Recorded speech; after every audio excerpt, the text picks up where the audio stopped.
Behavior management. Behavior management is challenging and frustrating, and I know it is. And that's why I'm talking about it, because it will make or break you. I have seen amazing classroom management skills. I have seen the absolute worst classroom management skills, but it will make or break you. It's about teaching appropriate behaviors, not controlling your children. It's not about telling them exactly what to do at every time. And that is not what classroom management is about. It's about a rapport, it's about strategies. But to be able to get there, there are a couple qualities that you must have. You have to develop caring and a supportive environment and have these type of relationships with your children. It's about trust. You have to buy in into your classroom, and as you buy in, your children, your students will start to say, hey, they're here for me, they get it, they're going to be here continuously. It's going to be a routine. They have to trust you. Let's be honest, if these kids don't trust you, they not rolling with you like that. These kids might not be able to read, but they can read you, and they will know if you are here for them or not. You have to organize your instruction. You have to focus on learning. Notice I said learning and not teaching, because there is a difference. When it comes to teaching, you can be giving out a lot of information, but that doesn't necessarily mean that your children, your students, are absorbing that information. That just means you're teaching. You can you can teach to a dog, you can teach to a wall. That doesn't necessarily mean that they are absorbing the information. But when your instruction is focused on learning, that's a little different now. When you're focusing on learning, you will have to learn new ways, using the word learn, you'll have to learn new ways to be able to ensure that the child or student or whoever it may be is absorbing the information. So you're going to have to learn new ways of doing things. You're going to have to do things out of the box. You're going to have to figure out other things. This is what's going to help focus on learning. So there is a difference between teaching and learning.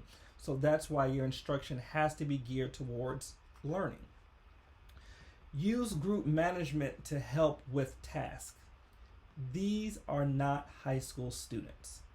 Our lovely 4-year-olds are not high school. They cannot sit in a seat all day long. They cannot sit quietly all day long. I mean, even as adults, we can't sit all day long. So why do we expect a 4-year-old to do it? I just don't quite understand. Children like to talk and socialize, so it's up to you as part of your classroom management to utilize that, to put them in groups.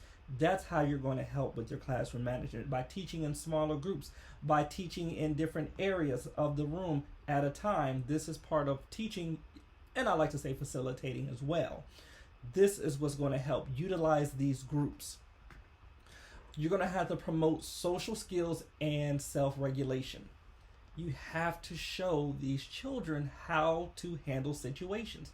I think sometimes as adults, we forget that we had to learn the stuff at one time as well. Because we can only look at things from an adult mindset, we forget that we had to be taught these things. We have to teach these small children, these young children, these elementary children, this is how you handle a situation. This is how you're going to deal with this when it comes up. Which kind of goes into my next point of having to intervene, because sometimes you're just going to have to intervene to assist with some of these behavior problems. It is not a one-time and done. For some reason, we get so frustrated because I showed them how to do this, and they don't do it. They're 6, they're 5, they're 4, they're 3, they're 2, they're 1. They're not going to remember the first time. It is what it is. And if you have an issue with it, then you're in the wrong area. You're in the wrong profession. You're going to have to repeat yourself over and over and over and over and over again. You're going to have to model the behavior over and over again. You have to do these things. This is the only way that they are really going to learn. So you will have to step in for some behavior problems and model what you told them or what you shown them earlier. Horrible classrooms is one of the main reasons teachers will quit. And I agree, because I would quit if I was in a bad classroom. It is what it is. When I visit classrooms, I've seen classrooms, like I said, that are amazing. They have some of the best classroom management skills I've ever seen, and I was like, where was this person at when I was young? And then I have some classrooms where I'm just like, it's sad. So when I visit classrooms, I see lots of things. Sometimes I say things, sometimes I don't, but I do enjoy coaching, talking with teachers, talking with educators in ways to help increase, or not even increase, letting them, they have to acknowledge that there's a problem with their classroom management. So just acknowledgement is the first phase. So if let's say, let me rewind. I've heard, I think, some amazing excuses over my tenure in this profession, and I'm going to tell you a couple of those because they're just that funny. So one thing you'll learn about me over time is I don't like excuses. I'm all about solutions. Excuses don't produce anything. All I need is solutions. So here are my greatest hits. So I took a few notes just to go over this. One of my favorite about classroom management is I can't control them. Well, that's probably the first issue, is because you should not be trying to control them. They're not to be controlled. Do you want someone controlling you? We're going to mark that one off. Next, they don't listen to me. Well, when you talk all day long, and I mean all day long, I probably wouldn't listen to you either. It is what it is. No one helps me. Okay, that's one of my favorite. No one helps me. I think that's kind of a twofold situation. One, I'm sure people have come in and shown you different tools, different things to use to help you be successful. Now, there's a difference between helping you and doing it for you. And I think that's where the disconnect is with some people. They're, oh, you're not helping me. Nah, you just want somebody to do your job. And my thing is, if I have to do your job, why are you here? So that whole no one helps me. But the other part is, when are you going to help yourself? I mean, you're always asking help from somebody else, but where do you take the initiative to say, you know what? I need to learn to work better, or I need to figure out how to work smarter, not harder. I need to figure out, this is a problem. How do I remedy that? That is something that is just an excuse that irritates me to no end, because you have to be self-accountable. Ooh, this is my favorite. It's only like this when you come in. Now, you done sat here and told me a whole lie, because I didn't watch from the window.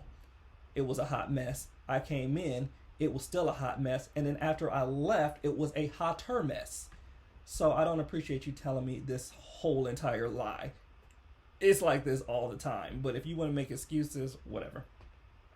And my last one, when this kid comes in, it changes the entire class. Okay. You give this child that much power and credibility to change your entire class? No, I think that child that you're talking about, whether whoever it may be, comes into the class, they just know what they can get away with, and they know what's going to push your button, so they do it. That's an issue on you, not the child, because once again, I expect a child to be a child. I expect for a 3-year-old to be a 3-year-old. I expect for a 7-year-old to be a 7-year-old, not for a 3-year-old to be a 17-year-old. That's just strange. So those are kind of your excuses. So classroom management, the goal isn't to compel children to sit quiet all day. That's not what classroom management is. No one should be sitting down all day. Like I said, as adults, we can't do it. But we have this unrealistic expectations that a 3-year-old is going to sit down and be quiet all day. I don't know what kind of 3-year-olds you know, but 3-year-olds that I've experienced, that's not happening. But it's more about planning, developing, and maintaining an effective group. That's what's going to help with your classroom management. Once you start to understand that and be prepared, that will help. I like to tell people, I like to tell my staff sometimes, if I know that James is off the chains every day, James does the same activity every day, why am I not preparing for that? That's a part of classroom management. If I know James comes in and does the exact same thing every day, why the next day I come in and act surprised when he does it again? Just saying. Part of your classroom management is to learn your children, is to learn their behaviors, is to learn, have a learning plan for them so that you are prepared for that. Preparation is a big key for classroom management.